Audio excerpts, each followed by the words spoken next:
Hello दोस्तों, नमस्कार। आज हम लोग एनसीईआरटी जो है ये विज्ञान की पुस्तक कक्षा 7 के लिए, इसमें हम लोगों ने इसका जो प्रथम चैप्टर था, अध्याय था, उसे बारीकी से और बहुत ही बेहतरीन ढंग से पूरा किया है। आज इस मुहिम को आगे बढ़ाते हुए हमने एनसीईआरटी कक्षा 7 की दूसरी अध्याय शुरू करने का प्रयत्न किया है। अगर आप लोगों को सभी चीज क्लियर और बेहतरीन दिखाई दे रहा है तो आप लोग अपना प्यार, रोष जो भी कमेंट बॉक्स में जाहिर करें। हम एनसीईआरटी के इस मुहिम को कक्षा 7 से लेकर के कक्षा 10th तक चलाएंगे और हर एक चीज को काफी बारीकियों से पढ़ेंगे। और मैं दावे के साथ कह सकता हूं, एक बार इसे आप कर लीजिए, साइंस का कोई भी प्रॉब्लम आपसे नहीं बच पाएगा। कैसे भी क्वेश्चन हो, सारे क्वेश्चन का सॉल्यूशन आपके पास हमारा दोस्त वो रहेगा, है ना। तो आज हम इसमें जो दूसरा चैप्टर है, प्राणियों में पोषण, उसके बारे में पढ़ेंगे, है ना। और हम शुरुआत के ही दिन आपके साथ इस पे चर्चा कर चुके हैं कि मैं ना तो किसी प्रकार का कोई पीडीएफ, नहीं कोई टाइपिंग, नहीं कुछ पढ़ाऊंगा। जो बुक में दिया हुआ है डायरेक्ट वही बुक पढ़ाऊंगा। यह नहीं कि अपनी रिसर्च मेथोलॉजी यहां पे आपके साथ शेयर करूंगा, नहीं। जो एनसीईआरटी दिया है उसी को आपके साथ रूबरू करने का प्रयत्न करूंगा, साझा करने की कोशिश करूंगा, आपसे थोड़ा कुछ सीखने का प्रयत्न करूंगा। और जो थोड़ा सा मुझे आता है वो आपके साथ साझा करने का हर समय प्रयत्न करूंगा। मैं एक ऐसी जगह पे अभी खड़ा हूं जहां से आप लोगों का सर्वांगीण जो साइंस का विकास है वो मैं कर सकता हूं। ये मुझे अपने ऊपर काफी विश्वास है। इस ज्ञान के भंवर में, इस नॉलेज की दुनिया में मैं बहुत ही छोटा हूं। जो समुद्र देखते हैं ना दोस्त, ये समुद्र जो देखते हैं, पूरा समुद्र फैला हुआ है, उसमें हजारों सैकड़ों जानवर हैं, जलीय जीव है, बहुत सारे जीव है। लेकिन मैं इस ज्ञान, इस विजडम की दुनिया में, जो समुद्र के किनारे लहरों से निकलकर छोटे छोटे जो कीड़े जो रहते हैं ना, बाहर आते हैं एकदम छोटा सा, उस प्रकार तिनके के समान हूं। मेरे पास उतना ही नॉलेज है, मैं समग्र नॉलेज नहीं रखा हूं, ना मेरे पास ज़्यादा नॉलेज है जो मैं कोई बड़ी सा रिसर्च कर सकूं या बड़ा सा बात आपको बता सकूं। इसीलिए मैं उस समुद्र के लहरों का छोटा सा तिनका हूं, उस ज्ञान के समुद्र का छोटा सा एक तिनका सा भाग हूं। तो मैं अपने उस छोटी सी नॉलेज आपके साथ शेयर करने का प्रयत्न कर रहा हूं। आइए दोस्तों, हम लोग आगे बढ़ रहे हैं। इसमें कक्षा जो 7 है, इसका चैप्टर आज 2 होगा। इसमें हमने पहले कुछ लिखा है कि जटिल में क्या आता है, कार्बोनेट क्या है, वसा, प्रोटीन इसमें क्या है, ठीक है, सरल पाचन, ग्लूकोज, फैटी एसिड, ये सब पूछेगा ना, कार्बोनेट में क्या आ जाती है, ये सब को देखेंगे, भोजन ग्रहण, पाचन, डाइजेशन, ये सब देखेंगे हम। लेकिन सबसे फर्स्ट ऑफ ऑल इसमें हम लोग जो चलते हैं, इसमें क्या दिया हुआ है, जैसा कि हम लोग आपको बता चुके हैं कि हम लाइन बाय लाइन करते हैं, इसमें कुछ एक्स्ट्रा नहीं करते। तो देखते हैं, आपने अध्याय 1 में पढ़ा है कि पादप, पौधे अपना भोजन प्रकाश संश्लेषण के द्वारा स्वयं बना सकते हैं, परंतु जंतु ऐसा नहीं कर सकता। कह रहा पादप जो है ना, पौधा अपना भोजन स्वयं बना सकता है, लेकिन जो जंतु है, जो जीव है, स्वयं नहीं बना सकते हैं। ठीक है, आइए, प्राणी अपना भोजन प्रत्यक्ष अथवा परोक्ष रूप से पौधों से प्राप्त करते हैं। कुछ प्राणी सीधे ही पौधों का भक्षण करते हैं, जबकि कई अन्य उन जंतुओं को अपना आहार बनाते हैं जो लोग पौधा खाते हैं। कुछ जंतु पौधे एवं जंतु दोनों खाते हैं। कुछ क्या है, कुछ सिर्फ पौधे खाते हैं, लेकिन कुछ क्या है, पौधे और जंतु दोनों। जैसे इंसान को ही ले लीजिए, पालक है ना, गोभी है ना, कैबेज है, कॉलीफ्लावर है, ठीक है, आलू है, पोटैटो है, ये सब चीज को हम तो खाते ही हैं। प्लस क्या है, चिकन मटन भी खाते हैं। तो ये उसके बारे में चर्चा कर रहा है। मानव सहित सभी जीवों की वृद्धि करने, शरीर को स्वस्थ एवं गतिशील बनाए रखने के लिए खाद्य पदार्थों की आवश्यकता है। कह रहा है कि मानव सहित सभी जीवों को, कह रहा है जो मानव है चाहे और भी जीव जंतु है, उन लोगों को वृद्धि करने के लिए, आगे बढ़ने के लिए पोषण बहुत ही आवश्यक है। तो पोषण उन सब कैसे मिलेगा, खाद्य पदार्थ से मिलेगा। ठीक है, अब देखिए, प्राणियों के पोषण में पोषक तत्वों की आवश्यकता होती है और आहार के अंतर्ग्रहण, भोजन ग्रहण करने की विधि और शारीरिक इसके उपयोग की विधि जो है सन्निहित और सम्मिलित होता है। क्या कह रहा है, तो इसको जानिए। ये यहां पर ये कह रहा है कि जो प्राणियों के पोषण में पोषक तत्व की आवश्यकता और अंतर्ग्रहण, भोजन करने की विधि और शरीर के इसके उपयोग की विधि सन्निहित है। पोषण के लिए क्या क्या चाहिए, किस विधि से करते हैं, वो सब के बारे में कह रहा है। और आप ये जो पढ़ रहे हैं ना, खाद्य भोजन संगठन, इस सब के बारे में लिखना है। ठीक है, तो हम लोग इसमें आगे बढ़ते हैं।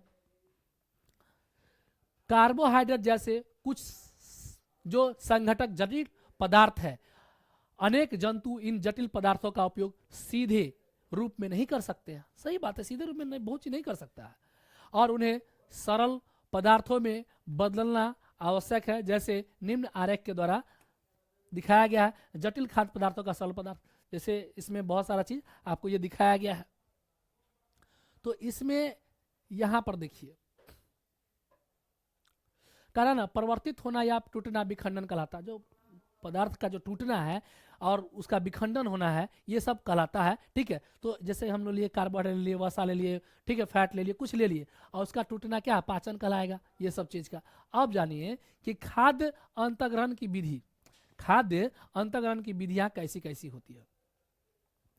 तो कैसी विधियां होती है खाद्य अंतर्ग्रहण की विधियां, तो उसके बारे में जानिए। भोजन के अंतर्ग्रहण की विधि निम्न जीवों में भिन्न भिन्न होती है। जैसे मधुमक्खी एवं मरमर पक्षी, हमिंग बर्ड, ठीक है, पौधे का मकरकंद चूसते हैं। ठीक है, पौधे का क्या, मकरकंद ये लोग चूसते हैं। हमिंग बर्ड, मधुमक्खी, मकरकंद माने क्या, जो मान लीजिए कि ये पुष्प है, ये पुष्प है, उसके ऊपर में जो कली छोटी छोटी पीला पीला लगा रहता है ना, उसमें जो रस होता है उसको चूस के ये लोग जिंदा रहते हैं। मानव एवं कुछ अन्य जंतुओं, शिशु मां का दूध पीता है। अजगर जैसे सर्प वंश के प्राणी अपने शिकार को समूचा ही निगल जाता है। देखिए इसमें क्या कर रहा है, बांट दिया है, सबको भोजन जरूरी है, सबको पोषण जरूरी है, लेकिन किसको कौन कैसे कर रहा है ये जानिए। मधुमक्खी और मरमर पक्षी, हामिंग बर्ड, ये सब क्या है कि मकरकंद उसका चूसता है। जैसे जो मानव है अपनी माँ का दूध पी के जीवन रहा, छोटा छोटा शिशु बच्चा सब। और अजगर सांप को ले लीजिए, तो क्या करता है, जो उसके वंश में छोटे छोटे जो सांप है ना, उसको पूरा निगल जाता है। ठीक है, उसके बारे में कह रहा है। कुछ जलीय प्राणी अपने आसपास के पानी में तैरते हुए खाद्य कणों को छान कर उनका भक्षण करते हैं। जैसे आप जानते हैं ना कि फिशरी में जब जाइएगा तो आप देखिएगा, आईएमसी देखिएगा, मछली फिशरी के बारे में बढ़िया ढंग से जानते हैं, जैसे थोड़ा मुझे लगता है। आईएमसी देखिएगा, रेहू देखिएगा, कतला देखिएगा, ठीक है, कमल कांट देखिएगा, बहुत सारे मछली है, बुआरी है। तो ये सब क्या, जो बड़ा मछली है ना, छोटा छोटा मछली को क्या करेगा, उसे खा जाता है वो। तो उस जगह पे भी यही चीज कर रहा है कि कुछ जलीय है। अब जैसे शार्क मछली, छोटा छोटा मछली को नहीं खा के अपना जीवन जी लेगा, करता ही वो। तो कुछ जलीय प्राणी अपने आसपास के पानी में तैरते हुए खाद्य कणों को छानकर या उन्हीं को खाकर क्या करते हैं, अपना पोषण करते हैं। अगला जो है इसमें क्रियाकलाप दिया है, इसको आप लोग करिएगा। ठीक है, जंतुओं में भोजन के प्रकार एवं पोषण प्राप्त करने की कौन सी विधि है। जैसे घोंगा कैसे लेता है, उसका आहार क्या है, आहार की विधि क्या है। ठीक है, चींटी कैसे लेता है, चील, मरमर, जू, ठीक है, ठीक है, मच्छर, तितली, मक्खी, ये सब के बारे में बताना है। ये आहार की विधि, छिलना, चबाना, काटना, बेदना, पकड़ना, निगलना, सफाई, स्पंजी, चूसन, ये सब के बारे में आपको बताना होगा। ठीक है, तो हम लोग अगला इस पे चलते हैं। तो आगे आइए, इस पे थोड़ा सा ये यहाँ यहाँ आइए। अब देखिए, ये रहा, इसमें एक थोड़ा शॉर्ट लिखे हैं कि पाचन तंत्र का विभाजन, जो एलिमेंट्री कैनाल है ना, उसके बारे में क्या है, पाचन तंत्र का विभाजन एलिमेंट्री कैनाल में और डाइजेस्टिव सिस्टम में दो भागों में होता है। अब जानना है हम लोगों को इसके बारे में। स्टार फिश, देखिए अद्भुत सत्य है ये। हाँ, अब देखिए, जो स्टार फिश है ना, तारा मछली तो जो है, कैल्शियम कार्बोनेट के कठोर कवच वाले जंतुओं का आहार करती है। कवच खोलने के बाद यह अपने मुख से अपना आमाशय बाहर निकालती है। क्या कर रहा है कि जो ये स्टार फिश जो आप देख रहे हैं ना, ये स्टार फिश, ये कैल्शियम कार्बोनेट के, जो कैल्शियम कार्बोनेट के बने होते हैं ना, जैसे घोंगा हो गया, सितुआ हो गया, उन सब चीज को ये खा जाता है। अब कैसे, देखिए, कठोर कवच वाले जंतुओं को आहार करती है और कवच खोलने के बाद ये अपना मुख, जो देख रहे हैं ना, ये कवच खोलेगा, ये बीच वाला मुंह खोलेगा, और ये बीच वाला मुंह, ये कवच खोलेगा तो ये बाहर क्या करेगा, आमाशय से बाहर निकलती है इसका मुख, इसका जो पेट है यहाँ पर, इससे इसका बाहर मुख निकलेगा तथा जंतुओं के कोमल भागों को खा जाती है। देखिए अब क्या करता है, जैसे सितुआ ले लीजिए, मोलास्का घोंगा ले लीजिए, उसको ये लेगा, ये अपना मुंह खोलेगा, ये कवच खोलेगा, कवच से पेट निकलेगा इसका बाहर, इस पेट से यानी कि यहाँ से मुंह इसका बाहर निकलेगा, और जो कैल्शियम कार्बोनेट वाला जंतु जो होता है, छोटा छोटा जीव उसको ले लेगा और ये क्या करे, खा जाएगा। उसके बाद उसके जो मुलायम पार्ट होते हैं उसको ये खा जाएगा, और उसके बाद जो घोंगा है, घोंगा के ऊपरी जो कैल्शियम कार्बोनेट का जो परत बना जाए सितुआ है, उसको क्या करेगा, उसको फिर बाहर बिंग देगा, ये खाता है, आमाशय वापस शरीर में चला जाता है तथा आहार धीरे धीरे पाचन करता है। फिर क्या करता है, ये इसका मुंह फैलेगा, ठीक है, ये उसके बाद ये उसको पाचन करेगा, धीरे धीरे उसको पचाते रहेगा, फिर ये बंद कर लेता है। इसका नाम है स्टार फिश। क्या है, इसका नाम है स्टार फिश। आगे बढ़ते हम लोग। अब आइए, ये जो स्टार फिश है, ये देखिए, अब देखिए, ये जो स्टार फिश अब यहां पे कर रहा है कि आप देखेंगे कि सारणी के नीचे दिए गए खाद्य अंतग्रहण की विधियां, उन विधियों का विवरण लिखे जो सहायक है, जिसमें जंतु भोजन का अंतग्रहण कैसे, कौन जंतु कर रहा है उसके बारे में बताना है। मानव में पाचन, मानव में पाचन जो होगा, देख ठीक है, तो इसमें digestive system in human body के बारे में हम लोग पढ़ेंगे। ठीक है, यहाँ पर अब देखिए, हमने अपने मुख द्वारा भोजन का अंतग्रहण करते इसे क्या करते हैं, पचाते तथा फिर उसका उपयोग करते हैं। मानव मुख से भोजन ग्रहण करता है, उसके बाद वो उसका अंतग्रहण करता है और धीरे धीरे क्या करता है, उसका पाचन करने लगता है। ठीक है, आहार का बिना पचा भाग मल के रूप में निष्कासित क्या कर रहा है कि जो आहार लिए, जो पच गया, ठीक है, जो नहीं पच रहा है, मल द्वार के द्वारा क्या होगा, बाहर वो निकल जाएगा। ठीक है, क्या आपने कभी यह जानने का प्रयास किया है कि शरीर के अंदर भोजन का क्या होता है, और भोजन सतत नली से गुजरती है जो मुख गुहा से प्रारंभिक होकर गुदा तक जाती है। पूछ रहा है क्या कि आप जाने कि हम लोग जैसे दाल भात सब्जी खाएं, कुछ खाएं, तो उसका हमारे शरीर में क्या होता है, कैसे उसका पाचन होता है, किस ढंग से, और मुंह से लेते हैं और मल द्वार से फिर बाहर उसका अवशिष्ट निकल जाता है, उसके बारे में कह रहा है। इस नली को विभिन्न भागों में बांट सकते हैं। अब देखिए कैसे कैसे जाता है, उसके बारे में यह कह रहा है। पहला है मुख गुहा, पहला मुख गुहा है, फिर ग्रास नली है, ठीक है, ग्रास नली या ग्रासिका उसको बोलते हैं। ठीक है, उसके बाद अमाशय, क्षुद्रांत छोटी आंत, और वृद्धांत बड़ी आंत। ठीक है, ये कहा कि पहले जब हम लोग भोजन करते हैं ना, तो भोजन जैसे करेंगे तो सबसे पहले मुख में जाएगा, फिर एसोफेगस में जाएगा, फिर क्या है, ये जो जाएगा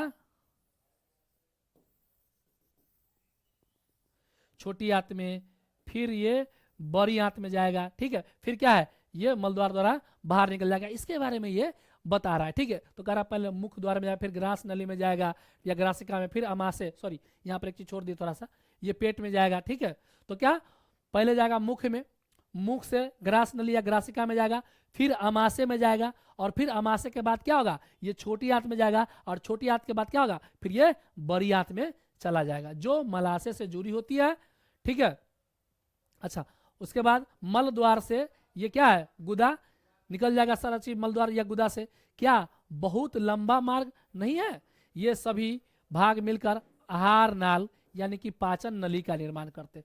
पूछेगा पाचन नली में कौन कौन आता है, तो पहले हम लोग बोलेंगे कि जो मुख गुहा है, दूसरा में हम लोग बोलेंगे मुख गुहा के बाद ग्रास नली या ग्रासिका बोलेंगे, तीसरा में बोलेंगे हम लोग आमाशय बोलेंगे, चौथा में बोलेंगे छोटी आंत, पांचवा में बोलेंगे बड़ी आंत, उसके बाद मल द्वार या गुहा बोल देंगे, ठीक है। ये सब जो है पाचन नली का भाग है। आगे हम लोग इस पे देखते हैं, आगे इस पे आइए, यहाँ पे तो बहुत बेहतरीन ढंग से इसका फिगर दिया है, इसके बारे में जानेंगे। अब देखिए, इन भागों से गुजरता है और उसके विभिन्न घटकों का पाचन भी क्रमिक रूप से होता है। आमाशय की आंतरिक भित्ति, आमाशय जो है, जो आमाशय है उसका आंतरिक भित्ति क्षुद्रांग तथा आहार नाल से संबंध विभिन्न ग्रंथियों जैसे लाल ग्रंथि, लाल ग्रंथि जो है ना, इसको हम लोग सलेवरी ग्लैंड बोलते हैं। क्या बोलते हैं, सलेवरी ग्लैंड। फिर यकृत को हम लोग लीवर बोलते हैं इंग्लिश में। आमाशय को हम लोग पेनक्रियाज बोलते हैं। क्या बोलते हैं, अग्नाशय है, क्या है, अग्नाशय है। अग्नाशय को हम लोग पेनक्रियाज या पाचक रस स्रावित करती है। पाचक रस जटिल पदार्थों को उनके सरल रूप में बदल देते हैं। आहार नाल एवं संबंध ग्रंथियां मिलकर पाचन तंत्र करा है, आहार नाल एवं संबंध ग्रंथियां मिलकर पाचन तंत्र का निर्माण करती है, ठीक है। तो ये हम जो है ना, हिंदी वाला जो एनसीईआरटी है उसमें इंग्लिश नहीं लिखा रहता है, इसीलिए इन हिंदियों का हम क्या करते हैं, इंग्लिश लिख दिया करते हैं ना दोस्तों। आगे हम लोग बढ़ रहे हैं इसमें। अब देखिए ये फिगर, ये बहुत इंपॉर्टेंट है। अब देखिए, थोड़ा सा इसको छोटा करके पूरा आप लोगों को दिखाई दे, ठीक है। तो ये देखिए, ये मुख गुहा है, फिर ये लाल ग्रंथि है, इसी को सलेवरी ग्लैंड बोलते हैं हम लोग। फिर ये ग्रासिका है, ग्रासिका को हम बोल चुके हैं, इसे बोलते हैं एसोफेगस। क्या बोलते हैं, एसोफेगस बोलते हैं। और उसके बाद जो हम लोग देख रहे हैं ये यकृत देख रहे हैं, ठीक है। उसके बाद है ये पित्ताशय है, फिर ये अमाशय, स्टोमक्स, ठीक है। फिर अग्नाशय, यहाँ पे ये पेनक्रियाज है, इसको ये क्षुद्रांत जो है इसको बोलते हैं स्मॉल इंटेस्टाइन, ठीक है। और ये जो वृद्धांक है, बड़ी आंत, ठीक है, इसको लार्ज इंटेस्टाइन बोलते हैं। और ये मलाशय है और ये गुदा है, ठीक है, ये गुदा है, ठीक है। तो ये सब जो देख रहे हैं शारीरिक भाग, इसके बारे में आपको नॉलेज होना चाहिए। सब पहले जैसे पाचन पूछेगा ना, पाचन कैसे, पहले मुख द्वार में जाएगा, मुख गुहा में गया, मुख गुहा के बाद क्या होगा, ये ग्रासिका ग्रास नली एसोफेगस में जाएगा, एसोफेगस के बाद कहाँ जाएगा ये, तो एसोफेगस के बाद ये आपके अमाशय में जाएगा, अमाशय के बाद क्या जाएगा, ये छोटी आंत में जाएगा, छोटी आंत के बाद क्या जाएगा, ये बड़ी आंत में जाएगा, फिर मल द्वार में जाएगा, और फिर ये गुदा से बाहर निकल जाएगा, है ना। तो इसको हम लोगों को याद रखना है। अगला जो इसमें आगे जो है हम लोग का, उस पर ध्यान देते हैं। मानव पाचन तंत्र का पढ़ लें। अब हम यह जानने के कोशिश कर रहे हैं कि आहार नाल के विभिन्न भागों में पोषण का क्या होता है या भोजन का क्या होता है, ठीक है। तो अब हम यह जानेंगे कि आहार नाल जो है ना, इसमें विभिन्न भागों में आहार नाल के भोजन का क्या क्या होगा, कैसे पोषण होगा, नहीं होगा। अब देखिए, इसमें एक टॉपिक है कि मुख एवं मुख गुहिका, ठीक है। मुख एवं मुख गुहिका को वकल कैविटी बोलते हैं। क्या बोलते हैं, वकल कैविटी बोलते हैं। भोजन का अंतग्रहण मुख द्वारा होता है। भोजन का अंतग्रहण कहाँ से होता है, ये डायरेक्ट पूछेगा, भोजन का अंतग्रहण कहाँ से होता है, तो मुख द्वार से होता है। आहार को शरीर के अंदर लेने की क्रिया को ही अंतःग्रहण कहते हैं। आहार जो हम लोग ले रहे हैं उसको अंदर लेने का, जैसे दाल भात चावल या चिकन मटन कुछ खा रहे हैं, उसको लेने की प्रक्रिया क्या कहते हैं? तो उसी को अंतःग्रहण की क्रिया कहते हैं। क्या कहते हैं? अंतःग्रहण की क्रिया कहते हैं। अगला जो स्लाइड है हम लोगों का, इस पे आते हैं। देखिए, हम एक चीज बोल चुके हैं पहले भी कि जो एनसीईआरटी है उसमें बूझो और पहली दो किरदार है, ठीक है। सबसे पहले बच्चों में इंसाइजर निकलता है और नीचे वाला इसे स्माइलिंग माने कि तीथ भी कहते हैं, ठीक है। तो जो इंसाइजर बच्चा में सबसे पहले जो निचला दांत निकलता है ना उसको स्माइलिंग तीथ कहते हैं, उसको देखेंगे। लेकिन यहाँ पर देखिए बूझो एक क्वेश्चन पूछा है। बूझो ये कह रहा ना, आप लोग को नहीं दिखाई दे रहा है दोस्तों, हम पढ़ देते हैं कि जो अत्यधिक कुंडलित क्षुद्रांश को देखकर आश्चर्यचकित हो गया बूझो, वह इसकी लंबाई जानना चाहता है। क्या आप इसका अनुमान लगा सकते हैं कि इसकी संरचित लंबाई कितनी होगी? कल्पना कीजिए कितनी लंबी संरचना हमारे शरीर के छोटे से हिस्से में किस प्रकार समाई हुई है, ठीक है। तो अब हम जानते हैं इसके बारे में। हम दांतों की सहायता से भोजन चबाते हैं। अगर कहेगा भोजन कैसे चबाते हैं, तो दांतों की सहायता से भोजन चबाते हैं। अगर आप भोजन कर रहे हैं ना दोस्त, तो हमारे मित्र, आप भोजन को काफी चबा के करिए। जितना चबाएंगे भोजन को उतना आपका जो है ना पाचन क्रिया क्या रहेगा? बेहतरीन रहेगा और भोजन का पाचन उतना ही अच्छे ढंग से होगा, ठीक है। तो हम दांतों की सहायता से भोजन को चबाते हैं तथा यांत्रिक विधि द्वारा उसे छोटे छोटे टुकड़ों में पीस डालते हैं। यांत्रिक विधि द्वारा उसे क्या करते हैं? छोटे छोटे पीस में, टुकड़ों में उसको पीस डालते हैं। और प्रत्येक दांत मसूड़ों के बीच अलग अलग गर्तिका सॉकेट जो होता है से धंसा होता है। हमारे दांत की आकृति भिन्न भिन्न है तथा उसके कार्य भी कह रहा है कि हमारे दांत की आकृति जो है ना, ये जो हम लोग का दांत है इसका आकृति अलग अलग है और सभी दांतों का कार्य भी अलग अलग है। इसके बारे में ये बता रहा है। इसके अनुसार अलग अलग नाम भी दिया गया दांतों का, ठीक है। तो जो अलग अलग नाम दिया गया है उस पर हम लोग आते हैं, देखते हैं। अपने हाथ धोइए और दर्पण में देखते हुए अपने दांतों की गणना कीजिए, ठीक है। गणना कीजिए, अपनी तर्जनी से दांतों को छूकर महसूस कीजिए आपके मुख में कितने प्रकार के दांत हैं। एक सेब अथवा रोटी का टुकड़ा लेकर उसे काटिए और उसे काटने कर्तन कहते हैं। फिर दंशन के लिए किन किन दांतों का उपयोग कर, माने कि सेब या आप लिए हैं रोटी तो उसको कौन कौन सा दांत काटने के लिए यूज किए उसके बारे में पूछ रहा है। कौन से दांत खाद्य पदार्थों को चीरने, बेधन, पकड़ने काम आता है और उन दांतों को भी पहचानिए जो चबाने और पीसने के काम आते हैं, ठीक है। अब इसको देखेंगे उससे पहले यहाँ पर एक छोटा सा देख लेते हैं हम लोग कि दूध का दांत और अस्थाई दांत, मिल्क टीथ, ठीक जो है ना, मिल्क टीथ जो होता है टोटल 12 होता है और अस्थाई दांत जो होता है टोटल 32 होता है। क्या आपको याद है कि कुछ वर्ष पूर्व आपके दांत गिरने लगे थे? हमारे दांतों का प्रथम जो सेट था शैशा काल में निकला, ठीक है। लगभग 8 वर्ष की आयु तक ये सभी दांत गिर जाते हैं। इन्हें दूध का दांत, मिल्क टीथ कहते हैं। इन दांतों का स्थान पर दूसरे दांत निकलते हैं जिन्हें अस्थाई दांत कहते हैं, ठीक है, अस्थाई दांत कहते हैं। और सामान्य स्वस्थ व्यक्ति के लिए अस्थाई दांत पूरे जीवन भर रहते हैं, यद्यपि वृद्ध अवस्था में यह प्राय गिरने लगते हैं, ठीक है। पूछेगा अस्थाई दांत कितना है, तो 20 है। कितना है? 20 है, याद रखिएगा। और अस्थाई दांत कितने हैं, तो 12 है। और अस्थाई कितना है, तो 20 है। आइए हम लोग इस पे देखते हैं अब क्या इसमें दिया हुआ है, कौन कौन सा हम लोगों का दांत है। अब देखिए यहां पे जैसे कि दांत जो है ना, ये जो लीजिएगा, इधर से दो इधर, दो इधर, तो ये जो 1 और 2 जो दांत है, फिर इधर 1 और 2 दांत है, इसको हम लोग बोलते हैं कृदंत। क्या बोलते हैं? कृदंत बोलते हैं। इससे काटने का काम, जैसे सेब खा रहे हैं तो इसको ऐसे काटेंगे, ठीक है, तो ये कृदंत है। इसको हम लोग इंग्लिश में क्या बोलते हैं? इनसाइजर बोलते हैं। क्या बोलते हैं? इनसाइजर बोलते हैं। क्या बोलते हैं? इनसाइजर, ठीक है। और इसको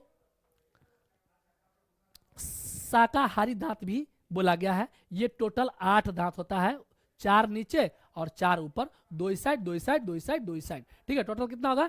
8 होगा, ये याद रखिए। यहाँ अगला जो हम लोग का दांत है रदनक। रदनक चीरने और फाड़ने काम में आता है। रदनक जो है चीरने और फाड़ने काम में आता है। रदनक को हम लोग केनाइन बोलते हैं। क्या बोलते हैं? ये देख रहे हैं ना, ये इसको रदनक बोलते हैं। ठीक है, केनाइन है, ये चीरने फाड़ने के काम में आता है। और इसका जो टोटल पूछेगा तो ये 4 होता है। ठीक है, एक यहाँ, एक यहाँ, एक यहाँ, एक यहाँ, है ना, तो ये टोटल हो जाएगा 4। ठीक है, कितना हो जाएगा? ये टोटल हो जाएगा 4। ठीक है, उसके बाद आता है अग्रचवर्णक। अग्रचवर्णक को हम लोग बोलते हैं प्री मोलर। क्या बोलते हैं? अग्रचवर्णक को प्री मोलर बोलते हैं। तो यहाँ से लेके 1 2 इधर कर लिए थे, फिर 1 2 और यहाँ पर हम लोग देख लेते 3 और।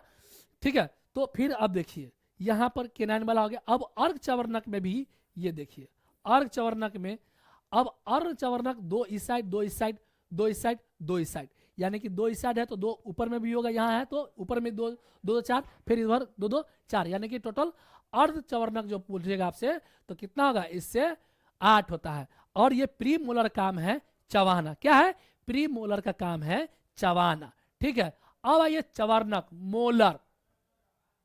क्या है? मोलर। तो मोलर जो देख रहे हैं इसका काम है पीसना, और ये टोटल 12 होता है।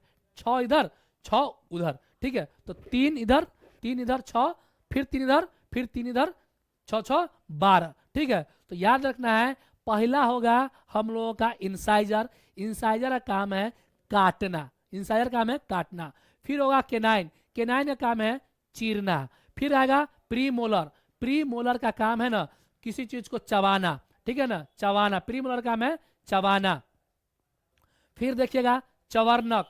चवर्णक काम है किसी चीज को पीसना। तो याद रखना है इंसाइजर की संख्या कितनी है टोटल? तो इंसाइजर की संख्या 8 है। फिर पूछेगा केनाइन का कितना है? तो 4 है। और प्री मोलर का कितना है? तो प्री मोलर का 8 है। और पूछेगा कि मोलर का कितना है? तो 12 है। मोलर का 12, प्री मोलर का 8, केनाइन का 4, और पूछे जाएगा कि इंसाइजर कितना है? तो 8। ठीक है, तो ये याद रखना है। दांतों की व्यवस्था भिन्न भिन्न प्रकार के है, उसके बारे में हम लोगों ने देखा है। ठीक है, आप चाहे ना तो इसको ऐसे भी अपने ढंग से बीच से, हाँ, इधर 1 2 ऐसे कर लीजिएगा, बना लीजिएगा। 2 2 2 इधर है तो 2 ऊपर में चला 4 चला जाएगा। फिर इधर देखिएगा तो इधर जो है ना, आप जैसे कि इंसाइजर देख लिए, तो इंसाइजर जब आप देख लिए तो 2 इधर है तो 2 इधर भी होगा, तो 2 2 4 ऊपर में चला जाएगा। फिर जब यहाँ से आइएगा ना, तो यहाँ से आइएगा तो फिर आप क्या करिएगा? केनाइन में बांटिए। तो केनाइन जो देखिएगा, तो केनाइन जब आप देखिएगा ना तो केनाइन में ही बांट दीजिएगा। ठीक है, तो केनाइन में 1 इधर दीजिएगा 1 इधर दीजिएगा, तो 1 1 2 हो जाएगा। और ऊपर जाके फिर क्या होगा? 2 इधर तो 2 इधर तो 4, 2 इधर 2 इधर तो 4 4 8 हो जाएगा। इस प्रकार सब बांटते आप चले जाइएगा। ठीक है, अगला जो हम लोग का इसमें वो देखते हैं, हमारे मुख में लाल ग्रंथियां होती है, जानते हैं ना लाल ग्रंथियां, उसको सलेवरी ग्लैंड बोलते हैं, जो लाल रस स्रावित करती है। क्या आप जानते हैं कि लाल रस भोजन पर क्या प्रभाव पड़ता है? ठीक है, इसका क्या क्या है उसके बारे में जानना है। तो यहाँ पर देखिए पहले कि जो कर्तन हम जो बताए हैं उसी का शॉर्ट फॉर्म है यहाँ पे। ठीक है, कर्तन या दर्शन वाले दांत जो होता है ना उसको इंसाइजर बोलते हैं। ठीक है, नीचे 4 ऊपर 4 टोटल 8 होता है इंसाइजर। ठीक है, और देखिए चीरने फाड़ने वाला दांत को हम लोग केनाइन बोलते हैं। नीचे 2 ऊपर 2 4 हो जाएगा। फिर हो जाएगा आपको क्या? चबाने और पीसने वाला दांत को हम लोग क्या बोलते हैं? उसको बोलते हैं प्री मोलर। प्री मोलर 4 4 8 हो जाएगा। फिर है मोलर। मोलर हो जाएगा, ये हो जाएगा आपको क्या? पीसने उसने काम करता है, तो ये हो जाएगा 6 6 12। ठीक है, तो याद रखना टोटल कितना होगा? ये 32 होगा। ये याद रखना है ना, टोटल कितना होगा? 32 दांत हो जाएगा। अगला जो हम लोग का स्लाइड है इस पे चलते हैं। अब देखिए 2 परखनली लीजिए, उन्हें ए और बी के द्वारा चिन्हित कीजिए, और प्रखनली ए में 1 चम्मच उबलते चावल डालिए और फिर 1 चम्मच उबले हुए चावल मुख से लेकर के 3 से 4 मिनट तक चबाइए, और इन्हें दूसरी प्रखनली बी में रखिए। दोनों प्रखनलियों को 3 से 4 ml डालिए और दोनों प्रखनली में आयोडीन, ये जांच बता रहा है आपको, आयोडीन विलयन जो है ना जल, ये सब बता रहा है। मंड पर देखिए सबसे बड़ी बात है ना, आपको हम एक दिन बताए हैं कि अगर किसी चीज़ में कार्बोहाइड्रेट चेक करना है, जैसे आलू में चेक करना है, तो आलू को काट दीजिए, उसमें थोड़ा सा आयोडीन नमक छिड़ दीजिए, थोड़ा देर के बाद क्या है वो काला हो जाएगा, तो समझिए उसमें कार्बोहाइड्रेट की मात्रा है। ठीक है, अब देखिए बूंद डालिए तथा उनका प्रक्षेपण आप कीजिए, प्रश्नावली ए और बी में आप अंतर पाएंगे, प्रश्नावली में परिवर्तन होता है, परिणामों की जांच अपने मित्र और अध्यापक में कीजिए। ठीक है, ये लाल रस के चावल को मंड को कहते हैं। ठीक है, मंड कहते हैं, मंड को ही स्टार्च कहते हैं। ठीक है, अच्छा, जीव एक मांसल पेशीय अंग है, पूछेगा जीव कैसा अंग है, तो ये मांसल पेशीय अंग है, इसको याद रखिएगा। ठीक है, जो पीछे की और मुख गुहा के अधर तल से जुड़ी होती है, इसका अग्रभाग स्वतंत्र होता है और किसी भी दिशा में मुड़ सकता है आपका जीव। ठीक है, तो इसके आगे देखते हैं इसमें क्या और कर रहा है। देखिए इसके बारे में यहाँ पर थोड़ा दांत के बारे में बताया है, तो पहले दांत के बारे में जो छूटा है उसको देख लेते हैं, फिर आएंगे जीभ पे। सामान्यतः हमारे मुख में जीवाणु पाए जाते हैं, परंतु उसमें कोई हानि नहीं होती है। फिर भी खाने के पश्चात यदि हम दांत एवं मुख साफ न करें तो मुख में अनेक हानिकारक जीवाणु वास करके वृद्धि करने लगते हैं और ये जीवाणु दांत के बीच में फंस भोजन में शर्करा का विघटन कर अम्ल विमोचित करते हैं। ठीक है, और यह जानने के लिए अम्ल क्या है अध्याय 4 में हम लोग देख चुके हैं। यह अम्ल धीरे धीरे दांत को क्षति पहुंचाता है। ठीक है, इसे दंत क्षय कहते हैं। यदि समय रहते इसका उपचार न किया जाए तो दांत में असहनीय पीड़ा होने लगती है। ठीक है, और चरम अवस्था में टूटकर यह गिर जाती है। चॉकलेट, ठंडे पेय पदार्थ, चीनी युक्त मिठाई एवं अन्य पदार्थ दंत क्षय के लिए मुख्य रूप से उत्तरदायी होता है। क्या करा है कि अगर आप कुछ खाए हैं, दांत मुंह में जितना भी जो जीवाणु है ना वो हमारे लाभदायक है। ठीक है, जैसे आप सुबह में ही सूत के उठते हैं तो कुल्ला करके उस पानी को बींगे नहीं, उसको पूरा जो भी लार उसमें निकला हुआ है उस सब चीज को आप पी जाइए पूरा। ठीक है, आपके शरीर के लिए काफी फायदेमंद होगा, क्योंकि रात भर वो लार जमा हुआ वो जीवाणु, ठीक है, उसमें फर्मेंटेशन इस प्रकार का होगा कि आपके शरीर के लिए काफी अच्छा है वो। ठीक है, अब क्या कर रहा है ना कि अगर आप कुछ खाना खा लिए हैं, चिकन मटन नहीं खा लिए, मछली खा लिए और ऐसे खा लिया, मुंह पूरा अंदर तक दांत को साफ नहीं किए, तो उसमें क्या जीवाणु है ना वो क्या प्रतिक्रिया करके ना उसमें जीवाणु अंदर जो फंसा हुआ है अम्ल विमोचित करेगा और आप उसमें तरह तरह का जीवाणु पैदा होगा और वो आपके दांत का क्षरण कर देगा। ठीक है, और आप जो मीठा वस्तु है ना, जैसे मिठाई हो गया, चॉकलेट हो गया, आइसक्रीम हो गया, इस सब चीज से बचे। ठंडे पानी पे पदार्थ को नहीं पिए, नहीं तो दांत का क्षरण उससे भी फटाफट जल्दी होता है। ठीक है, तो उस सब चीज से बचना है। आगे इसमें हम देखते हैं कि अतः प्रत्येक व्यक्ति को प्रतिदिन कम से कम 2 बार ब्रश कर रहा है, कोई भी इंसान को सुबह और शाम, ठीक है, 2 बार ब्रश करना चाहिए। ठीक है, दातुन करनी चाहिए, अथवा कुछ भी खाने के तुरंत बाद कुल्ला करना चाहिए। मुख के अंदर गंदी उंगली अथवा बिना धुली वस्तु नहीं डालनी। करा है कि मुख आने की गंदी, हम लोग जैसे पढ़ा रहे हैं, ठीक है, इसको डेस्क को छू रहे हैं, इसको बोर्ड को छू रहे हैं, ये कर रहे हैं, ये पेन को ऐसे ऐसे कर रहे हैं, तो डायरेक्ट इसे नहीं डालना है, इसको बढ़िया से हैंड वॉश कर लेना है और तब मुंह में उंगली को डालना है, ये कर रहा है। ठीक है, कुल्ला करना है कुछ खा लिए उसके बाद। ठीक है, मुंह के अंदर पानी गंदा उंगली और बिना धुली वस्तु नहीं डालना है। कोई भी ऐसा वस्तु नहीं जैसे बाजार से लाए टमाटर लाए, मिर्च लाए, ऐसे खाया नहीं, उसको है ना बढ़िया से पहले साफ कर दीजिए। ठीक है, तब खाइए, क्योंकि उसमें क्या खाद्य पदार्थ पदार्थ पड़ा है कौन जानता है। हम बोलने के लिए जीभ का उपयोग करते हैं और इसके अतिरिक्त जीभ, देखिए अब जीभ के बारे में है, तो जीभ के बारे में जानते हैं। ये जो जीभ का जो संरचना है ना,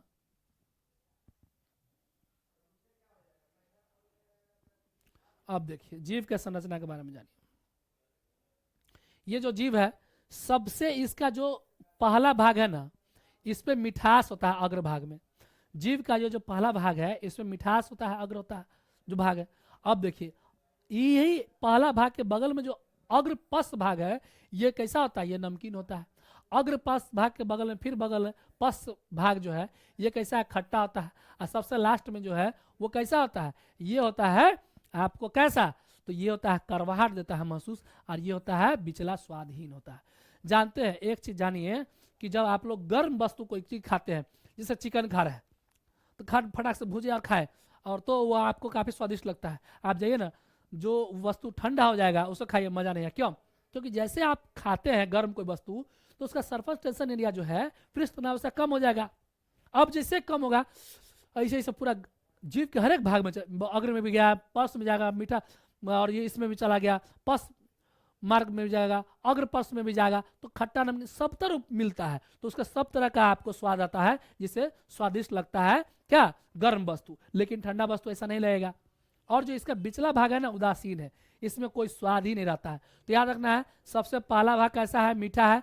उसके पश्च वाला भाग, उसके बाद वाला देखेंगे तो हमको नमकीन मालूम चलेगा, उससे थोड़ा उधर देखेंगे तो खट्टा मालूम चलेगा, और जो सबसे लास्ट में जो देखेंगे वो क्या मालूम चलेगा, करवाहट मालूम चलेगा। कैसा, करवाहट मालूम चलेगा। तो ये जीव की जो संरचना है इसके बारे में याद रखना है कि पहला मिठास, दूसरा नमकीन, फिर तीसरा खट्टा, और जो सबसे लास्ट में है वो क्या है, वो करवाहट मालूम चलेगा। और जीव का जो सबसे बिचला भाग है ये कैसा होगा, उदासीन होगा, है ना दोस्तों। तो इसे याद रखना है। अगला जो है इस पे हम लोग आते हैं, ये अगला स्लाइड हम लोगों का देखिए, ये अगला स्लाइड आ गया हम लोगों का। अब देखिए, जीव को मिलाने का कार्य करती है तथा निगलने में भी सहायक करते हैं। जीव द्वारा ही हम स्वाद का पता चलता है। हाँ, जीव के द्वारा ही स्वाद का पता चलता है हमें, ठीक है। जीव पर स्वाद कलिकाएं होती है। जैसे जीव जो है ना, छोटी छोटी छोटी रेसादार स्वाद कलिकाएं होती है, उसी से हम लोगों को स्वाद अंदर तक जाता है, ठीक है। जिनकी सहायता से विभिन्न प्रकार के स्वाद का पता चलता है, ठीक है। अब हम स्वाद कलिकाओं की स्थिति का पता लगाएंगे कि कहां पर कौन स्वाद कलिका होता है, जो मालूम किए ही अभी हम। अगला इसी में है, कह रहा है कि निम्न पदार्थों के अलग अलग विलयन तैयार कीजिए। चीनी का विलयन का रस तैयार करने के लिए नमक का विलयन, नींबू का रस, नीम की पत्ती अथवा करेले का रस। आपने किसी मित्र की आंख पर पट्टी बांधकर उसे अपनी जीभ बाहर निकालकर सीधा रखने को कहिए, ठीक है। यही कहना चाह रहा ना कि अगर डिफरेंट डिफरेंट टाइप का जब हम लेंगे तो उसमें हमको ये मालूम चलेगा कि कौन सा खट्टा है, कौन सा तीखा है, कौन सा विलयन कैसा है, उसके बारे में ये बात कर रहा है, ठीक है। अब जीभ के विभिन्न क्षेत्रों के ऊपर उपरोक्त में से किस एक विलयन के नमूने की 1-2 बूंद रखिए और विलयन में रखने के लिए दांत कुदरने की सिक का उपयोग करें। इस प्रक्रिया को अन्य विलयनों के साथ दोहराइए। प्रत्येक विलयन के लिए पृथक सिंक का उपयोग करते। अपने मित्र से पूछिए कि जीव के किस क्षेत्र में उसे मीठा, नमकीन, खट्टे, कड़वे स्वाद का अनुभव होता है, और अपने प्रक्षेपण रिकॉर्ड करे और दिखाएगा। ये सब पूछ रहा है, ठीक है। तो यही पूछ रहा है, जो जीव के बारे में बताया ना, आप दीजिएगा नींबू, चीनी का विलयन, करेला का विलयन, ये सब दीजिएगा। तो जीव के किस भाग में कैसा आभास हो रहा है, यही मित्र से डिस्कस करने के पूछ रहा है। जैसे हम बता चुके हैं कि सबसे पहला भाग जो है मीठा है, उसके पर्स में जो है नमकीन है, उसके बाद जो है खट्टा है, सबसे लास्ट में करवाहट है, और बीच वाला उदासीन है, ठीक है। आइए भोजन नली के बारे में हम लोग जानने का कोशिश करते हैं। भोजन नली, ग्रासिका जो है ऑसोफेगस, निकाला हुआ ग्रास नली अथवा ग्रासिका में जाता है। देखिए ग्रासिका गले और वक्ष से होते। अब जानिए यहाँ पे हुई जाती है। ग्रासिका की भित्ति संकुचन से भोजन नीचे की ओर जा सकता है। वास्तव में संपूर्ण आहार नाल संकुचित होती है, ठीक है, तथा यह गति भोजन को नीचे की ओर क्या करती है, धकेलती रहती है। कभी कभी हमारा आमाशय खाए हुए भोजन को स्वीकार नहीं करता। कभी कभी खा लिए कुछ खा लिए, लेकिन हमारा आमाशय जो है उसको स्वीकार नहीं करता है, ठीक है। फलस्वरूप वमन द्वारा बाहर निकलता, वही होता है वमन, नहीं उसको बोलते क्या, उल्टी हो गया, ठीक है। वमन, जैसे कुछ खा लिए लेकिन अब उसको एक्सेप्ट कर ही नहीं रहा तो उल्टी हो जाएगा, उसी को वमन बोलते हैं हिंदी में, ठीक है। वमन क्या आता है, इसके कारण विषय को सोचिए कि तो कह रहा है अगला ये हम लोग कि काहे हुआ, ये उल्टी काहे हुआ, काहे हमारा पेट एक्सेप्ट नहीं किया आमा से कुछ भोज पदार्थ खाए, तो उसके बारे में जानिए आगे। अब देखिए भोजन लिए हम लोग, फिर ग्रासिका ऑसोफेगस, ठीक है, क्रमानुकुंचन, पेरिस्टाल्सिस। अब देखिए ये आमाशय जो है पेट और ग्रासिका में भोजन की गति कैसे हुई है उसके बारे में। पहली यह जानना चाहती है कि वमन के समय भोजन विपरीत दिशा में किस प्रकार जो है जाता है, ठीक है। तो आइए उसके बारे में जानेंगे। और आमाशय के बारे में देखिएगा यहाँ पर। तो आमाशय मोटी भित्ति वाली एक थैली नुमा संरचना। कहेगा आमाशय कैसी होती, तो मोटी भित्ति, एकदम मोटी भित्ति होती है। इसकी कैसी, मोटी भित्ति वाली थैली नुमा संरचना होती है। यह चपटा भाग जे की आकृति का होता है तथा आहार नाल का सबसे चौड़ा भाग है। यह एक और ग्रासिका, ग्रास नली से खाद्य प्राप्त करता है तथा दूसरी ओर शुद्रांश में खुलता है। क्या रहा है, देखिए आमाशय जो है ये मोटी भित्ति थैलीनुमा संरचना है। ये पूछ लेगा आपसे, पूछेगा इसका जो आकृति कैसा है, तो चपटा जे की आकृति का होता है, ठीक है, आमाशय के बारे में पूछ लेगा। आहार नाल का सबसे चौड़ा भाग कौन है? तो आमाशय है, ये भी याद रखिएगा। यह एक और ग्रासिका और ग्रास नली से खाद्य प्राप्त करता है तथा दूसरी ओर क्षुद्रांश में खुल जाता है, माने कि छोटी आंत में ये जाके बह जाता है, खुल जाता है। ठीक है, अगला जो है इसमें हम लोग का वो देखिए, इसमें अगला कह रहा है, अगला जानिए इसके बारे में। इसमें जो भी ये जो ग्रीन या रेड में रहता है वो काफ़ी इंपॉर्टेंट होता है, उसको देखना है। कभी कभी जब आप जल्दी जल्दी खाते हैं अथवा खाते समय बात करते हैं, आपको खांसी उठती है या हिचकी आ जाती है अथवा घुटन का अनुभव होता है या खाद्य कणों के श्वास नली में प्रवेश करने के कारण होता है। श्वास नली ग्रासिका से आने वाली वायु को फेफड़े तक ले आती है। कह रहा है कि यह खाद्य कणों के श्वास नली में प्रवेश करने के कारण श्वास नली ग्रासिका से आने वाली वायु को, श्वास नली जो है, जो ग्रासिका से जो आने वाली वायु है उसको फेफड़ा में ले जाती है और यह ग्रासिका के साथ साथ चलती है, परंतु ग्रासनी में वायु एवं भोजन मार्ग एक ही होते हैं। ये सही बात है। जो हम लोग जो ग्रास नली ये जो देख रहे हैं ना, इसमें क्या है कि भोजन का और श्वसन का मार्ग है, ये एक ही साथ है। तो जब भोजन लेंगे तो उसको ढक देता है श्वसन नली को और वो उसमें चलाता है। तो इसमें ये क्या कर रहा है कि यह ग्रास नली के साथ साथ चली जाती है, परंतु ग्रसनी वायु भोजन मार्ग एक ही होती है, फिर भी भोजन श्वसन नली में प्रवेश करने किस प्रकार रोका जाता है? भोजन निकलने के समय एक मांसल संरचना वल्व का कार्य करती है और यह जो मांसल संरचना वल्व कहता है ना, ये ढक्कन टाइप्स होता है। एक में जाता है, जैसे भोजन करेंगे ना तो श्वसन नली को ढक देगा और जब श्वसन लेंगे ना भोजन वाला को ढक देगा। ठीक है, इसी को बोलते हैं वल्व का कार्य करती है, श्वसन नली को ढक लेती है तथा भोजन को ग्रसनली में भेज देती है। संयोग बस यदि भोजन के कण श्वसन नली में प्रवेश कर जाते हैं तो हमें घुटन का अनुभव होता है और हिचकी आती है। समझ में आ रहा है? ये जो हमारे गांव में घर में जो बोलता है हिचकी आ गया है तो कोनो याद करा, ये सब झूठ बात है, झूठी अवधारणा। क्या है ये? झूठी अवधारणा है। ये ऐसा कुछ नहीं होता है। जैसे हम भोजन कर रहे हैं तो ग्रसनली जो है, जो ग्रास नली के साथ साथ वायु और भोजन मार्ग एक ही जो होता है, उसमें श्वसन नली में अगर प्रवेश कर जाएगा अन्न तो क्या होगा? हिचकी आ जाता है। ठीक है, तो वही कह रहा है इसमें, उसी के द्वारा हम लोग को खांसी उठता है, हिचकी आ जाता है, पानी पीते हैं तो ठीक होता है। अगला जो इसमें है वो देखते हैं। आमाशय का आंतरिक स्तर सतह सलेसमल हाइड्रोक्लोरिक अम्ल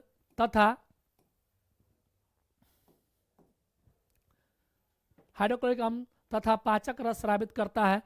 सलेसम जो आमाशय के आंतरिक स्तर को सुरक्षा प्रदान करता है। अम्ल अनेक ऐसे जीवाणुओं को नष्ट करता है जो भोजन के साथ वहां पहुंच जाते हैं। साथ ही साथ माध्यम को अम्लीय बनाता है जिससे पाचक रसों का क्रिया करने में सहायता मिलती है। पाचक रस जठर रस प्रोटीन को सरल पदार्थों में विघटित करता है। क्या कर रहा है? जो ये जो हाइड्रोक्लोरिक अम्ल है ना, जैसे हम लोग को जो आमाशय के आंतरिक श्लेष्मा के द्वारा जो आता है वो क्या करता है कि वो सबको स्रावित करता है। आंतरिक स्तर को सुरक्षा देने के लिए वो हाइड्रोक्लोरिक अम्ल के साथ अभिक्रिया कर लेता है और इस सबको अम्लीय बना देगा। और जैसे ही अम्लीय बनेगा तो भोजन पाचन करने में क्या होगा? काफी सहायता करेगा। ठीक है, अब आइए छोटी आंत के बारे में हम लोग पढ़ते हैं। Small intestine. अब देखिए इसमें क्या कर रहा है कि क्षुद्रांत लगभग 7.5 मीटर लंबी होती है। याद रखिएगा, पूछ लेगा मेरे दोस्त मेरे भाई कि जो स्मॉल इंटेस्टाइन जो है, छोटी आंत है, उसकी लंबाई कितनी है? तो 7.5 मीटर लंबी होती है। अत्यधिक कुंडलित नली है यह, यकृत एवं अग्नाशय, ठीक है, पेनक्रियाज से स्राव प्राप्त करती है। इसके आंतरिक, इसकी भित्ति से कुछ रस स्रावित होते रहता है। ठीक है, अब जो स्रावित होते रहता है देखते हैं।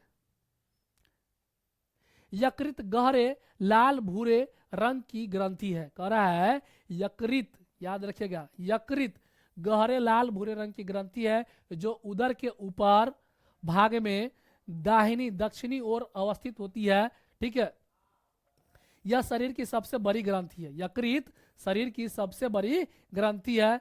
यह पीत रस स्राव करती है जो एक थैली से संग्रहित होता है। ठीक है, इसे पित्ताशय कहते हैं। पीत रस वसा के पाचन में महत्वपूर्ण भूमिका निभाता है। क्या? जो पीत रस है, जो यकृत से निकलता है पीत रस, वो किसके पाचन में है? तो ये वसा, वसा माने फैट के पाचन में महत्वपूर्ण भूमिका निभाता है।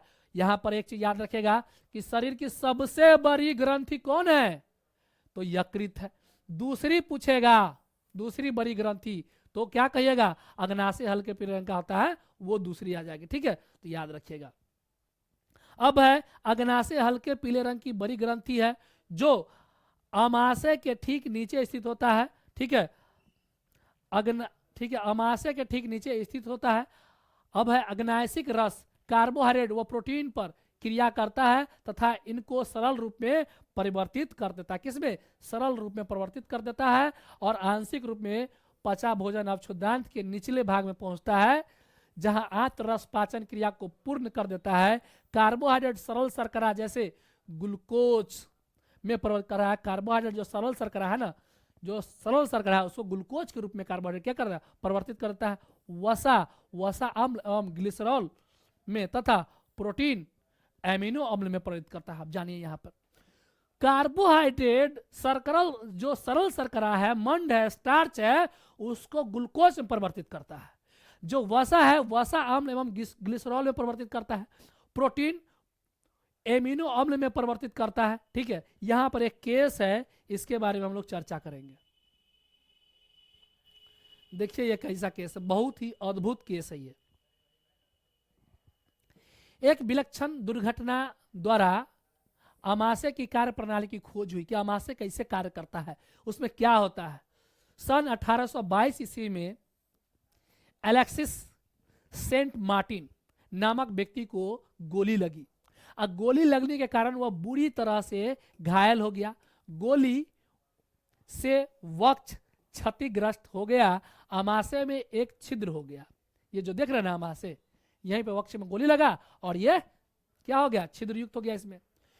विलियम ब्यूमॉन्ट नामक एक अमेरिकी सैनिक चिकित्सक थे, उनके पास ले गया गया। चिकित्सक ने उसकी जान तो बचा ली, परंतु वह आमाशय का छिद्र भली भांति बंद न कर सका। कह रहा है जो एलेक्स सेंट मार्टिन है ना, उनको यहां पे गोली लग गया।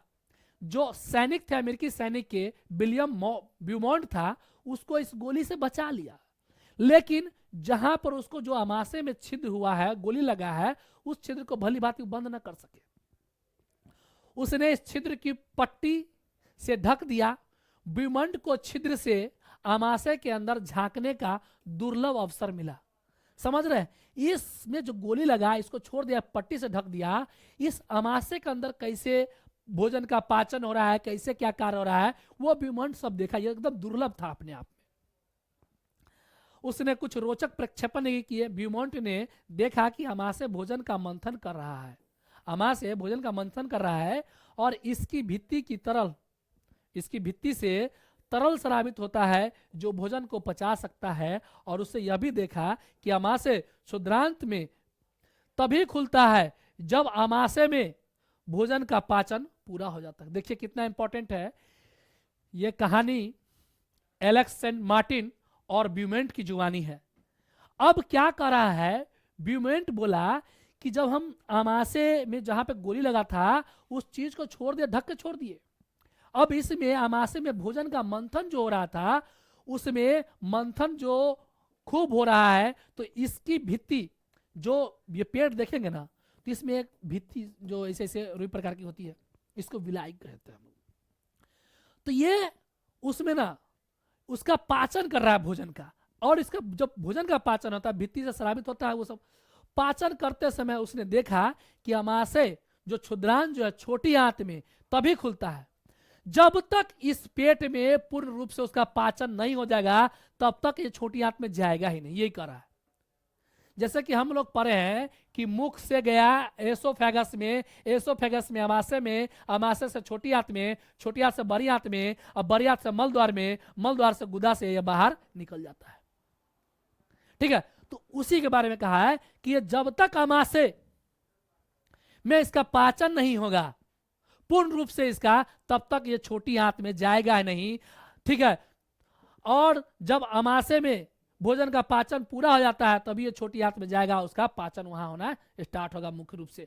ठीक है, तो ये एलेक्स सेंट मार्टिन का गोली लगा घाव है, उसको देख लीजिए।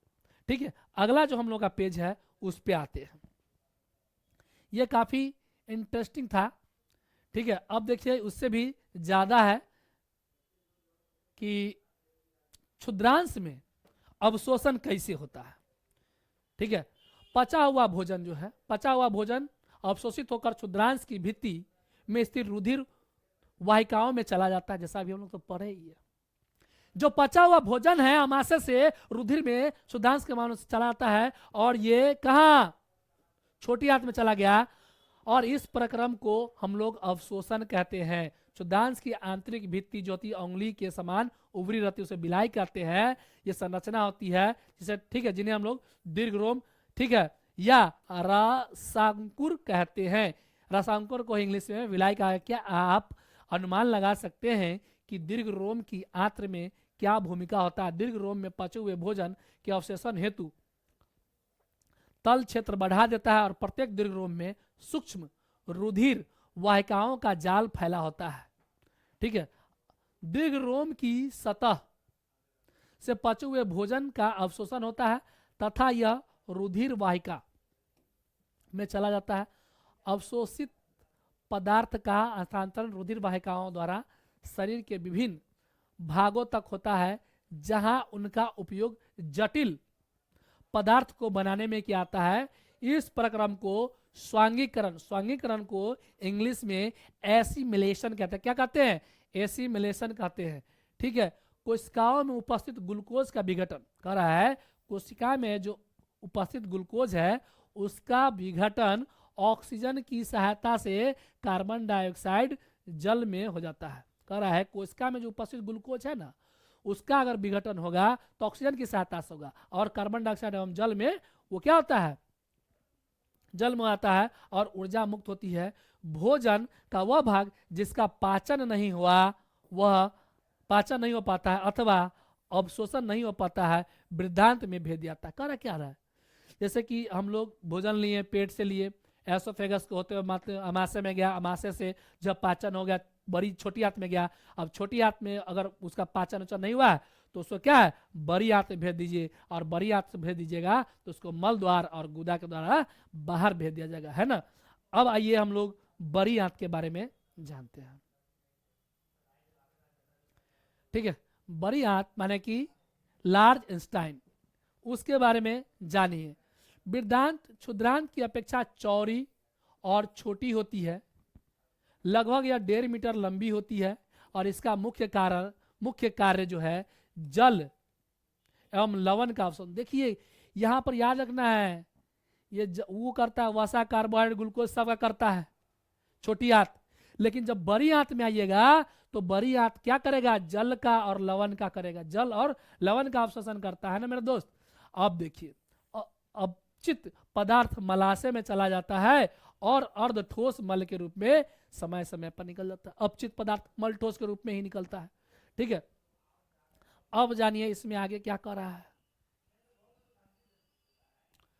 आगे जो है इसमें गुदा द्वारा यह मल बाहर निकल जाता है, इसे ही हम लोग निष्कासन कहते हैं। ठीक है, इसे क्या कहते हैं, इसे निष्कासन कहते हैं।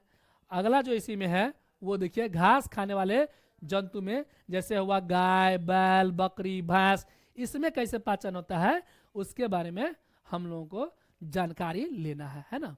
अब देखिए घास खाने वाले जंतु में पाचन, क्या आपने गाय, भैंस तथा घास खाने वाले शाकाहारी जंतुओं को देखा है? वे उस समय भी लगातार जुगाली करते रहते हैं जब वे खा न रहे हो। वास्तव में वह पहले घास को जल्दी जल्दी निगल लेते हैं और अमाशय के एक भाग में भंडारित कर लेते हैं। यह भाग रुमेन, ठीक है, रुमेन प्रथम अमाशय कहलाता है।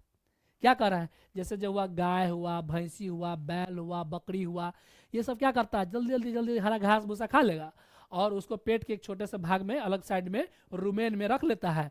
जैसे भैंसी को देखेगा तो भैंसी क्या है, बैठ जाएगा, और जब बैठ गया है तो धीरे धीरे पाँच करते रहेगा, वो जुगाली करते रहता है, यानी कि जो खाया है ना उसको धीरे धीरे लाएगा और उसको पचाने का वो कार्य करेगा। ठीक है, तो ये कहाँ चलाता है, ये रुमेन में चला जाता है।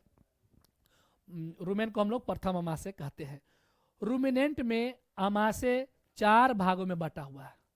कर रहा है रूमिनेंट में आमाशय 4 भागों में बटा होता है। ठीक है, पहला रूमेन में भोजन का आंशिक पाचन होता है। अब क्या कर रहा है, रूमेन जो है ना प्रथम आमाशय, उसमें भोजन का आंशिक पाचन होता है। ठीक है, जिसे जुगाली या कड कहते हैं, परंतु बाद में जंतु इसको छोटे छोटे पिंडकों के रूप में पुनः मुख में लाता है और जिसे वह चबाते रहता है। इस प्रक्रिया को रोमंथन कहते हैं। क्या कहते हैं, रोमंथन कहते हैं, यानी कि जुगाली कहते हैं। तो क्लियर हो रहा होगा कि इसको क्या कहा रहा है यहां पर। ठीक है, एक चीज जानिए, जो जल्दी जल्दी खाया जाता है गाय भैंस, वो रूमेन में चलाता है, और रूमेन जो है वो प्रथम महाशय नाम दिया गया है, और रूमिनेंट जो है अमाशय के 4 भागों में बटा हुआ है। ठीक है, और उसी से क्या करता है, निकाल निकाल के फिर उसको जुगाली करता है। ठीक है, और रोमिनेंट को ही हम लोग क्या कहते हैं, जुगाली कहते हैं। इसमें आइए अगला जो देखते हैं, देखिए ये गौ माता। ठीक है, गौ माता में जानिए ये क्या है कि अभी हरी घास खा रही है। उसके बाद इनका ये जो ग्रासिका है, एसोफगस, फिर ये रूमेन है, और ये क्षुद्धांक है, और ये अब देखिए ये अमाशय इनका हो गया। ये यहां से लेके यहां तक क्या है, अमाशय है। ये अंधजाल है, और ये बरियात है। ठीक है, रोमंथी का अमाशय के बारे में चर्चा हुआ है। अब जानिए, इतना चीज तो जाने। अब हम लोग थोड़ा ना इसमें जो एक्स्ट्रा कुछ जो दिया है वो देखते हैं। दस्त के बारे में बताया है, फिर उसके बारे में आगे पढ़ेंगे अगले पेज पर। थोड़ा इसको देख लेते हैं यहाँ पर क्या कर रहा है।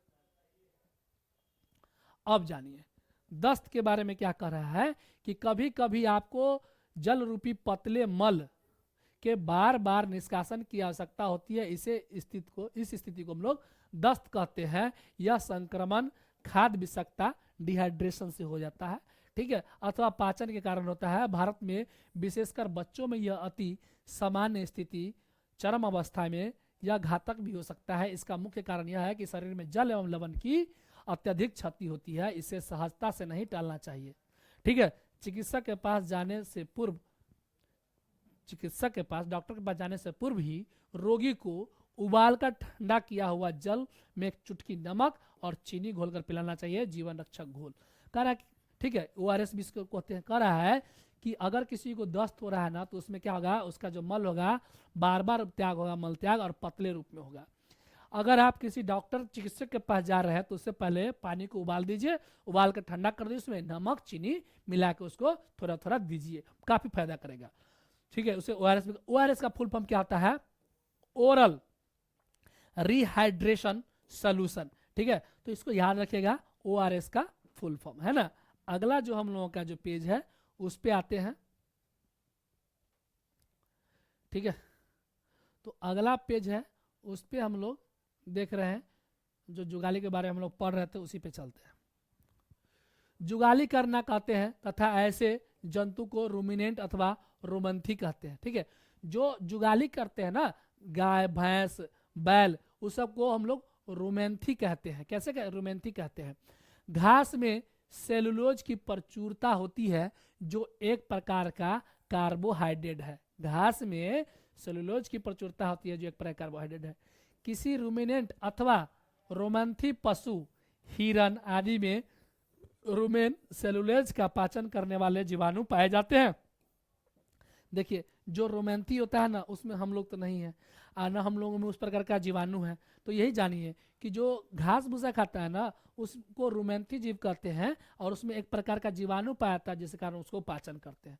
बहुत से जंतु एवं मानव सेलुलोज का पाचन नहीं कर पाते हैं।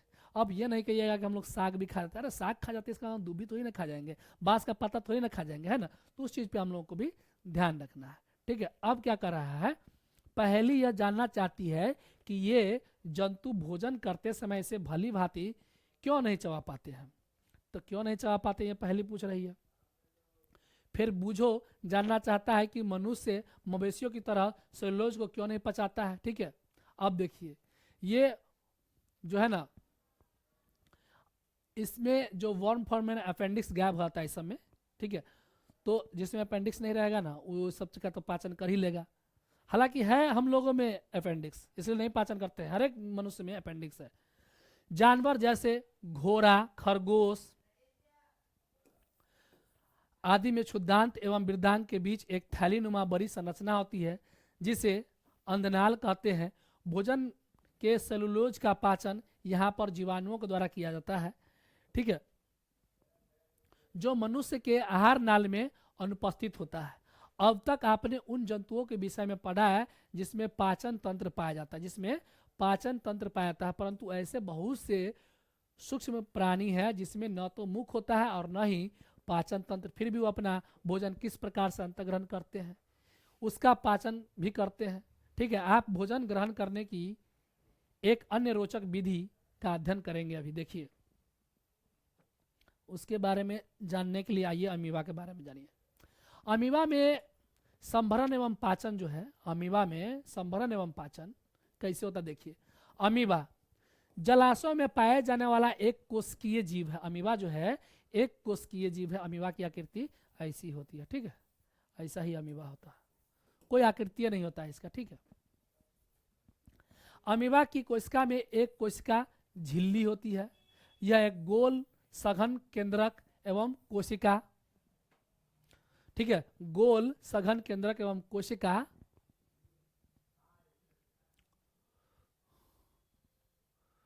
कोशिका द्रव में बुलबुले के समान आकार एवं अनेक धनियां होती है, ठीक है।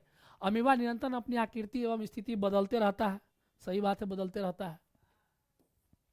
यह एक अथवा अधिक अंगुलियों के समान प्रवर्धन निकालता रहता है जिन्हें पदाभ अर्थात कृत्रिम पांव कहते हैं। इसे गति देने एवं भोजन पकड़ने में सहायता करता है। अमीबा कुछ सूक्ष्म जीवों का आहार करता है, इसे भोजन का आभास होता है तो यह खाद्य कण के चारों ओर करा ना, जैसे कुछ खाना है तो अमीबा है, यहाँ पर इसका भोजन है तो इसके चारों ओर ऐसे से जाके इसको बीच में कर लेगा, ठीक है। जैसे ये भोजन है तो पहले इधर इधर इधर इधर इधर इधर फिर लपटेगा, फिर आएगा, फिर क्या करेगा, धीरे धीरे धीरे इसको अपने बीच में कर लेगा, उसको खा जाता है, ठीक है। अब देखिए, यह खाद्य पदार्थ कणों के चारों ओर पेशाब विकसित करके उसे निगल लेता है, ठीक है। पदार्थ को उसकी खाद्य धनी में फंस जाते हैं, क्या करता है, खाद्य धनी में फंस जाता है। अब देखिए, ये अमीबा का बीच वाला भाग केंद्रक है, ये पेशाब है, खाद्य कणिका है, खाद्य धनिया है, और इस सब चीज को छोड़िए, ये चीज जानिए ना कि यही खाद्य पदार्थ है। इसको देखिए धीरे धीरे घेरेगा, ऐसे ऐसे करके यहाँ अंतग्रहण कर लिया, केंद्रक में लाके उसको फिर क्या खा जाएगा। खाद्य धानी में ही पाचक रस स्रावित होते हैं। ये खाद्य पदार्थ प्रक्रिया करके उन्हें सरल पदार्थों में बदल देते हैं। पचा हुआ खाद्य धीरे धीरे अवशोषित हो जाता है। अवशोषित पदार्थ में अमीबा की वृद्धि, रख रखाव एवं गुण के लिए उपयोग किए जाते हैं। बिना पचा अवशिष्ट खाद्य धानी द्वारा बाहर निकाल दिए जाते हैं। भोजन के पाचन का आधारभूत प्रक्रम सभी प्राणियों के समान है, जिसमें खाद्य पदार्थ सरल पदार्थों में परिवर्तित किए जाते हैं। ऊर्जा मुक्त होती है। अगले अध्याय में आप आंत्र में अवशोषित खाद्य पदार्थों के शरीर के अन्य भागों में जान। तो यही हम लोग देखें, अभी जो कक्षा 7 की जो सेकंड चैप्टर था वो इसमें इतना ही है। आप लोग क्या करेंगे, इसका ऑब्जेक्टिव सारे के सारे लगा लेंगे, ठीक है। हम इसका ऑब्जेक्टिव भी सारे के सारे क्वेश्चन दृष्टि बुक से करवाएंगे। किससे, दृष्टि का ऑब्जेक्टिव जो है एनसीईआरटी का, उससे सारे क्वेश्चन करवाएंगे हम, कक्षा वाइज कक्षा, चैप्टर बाई चैप्टर करवाएंगे, है ना दोस्तों। अब जो आज हम लोगों का सेशन यहीं पे समाप्त होता है। आप लोग अपना प्यार और रोज हमारे कमेंट बॉक्स में प्रतिक्रिया करें, दे, और हमारा ये सेशन आपको कैसा लगता है। आप जो प्रतिक्रिया देंगे, आपके कमेंट से ही हमें ऊर्जा मिलता है, और हमें जितना ऊर्जा मिलेगा उतना हम अच्छा करेंगे। धन्यवाद दोस्तों, थैंक यू।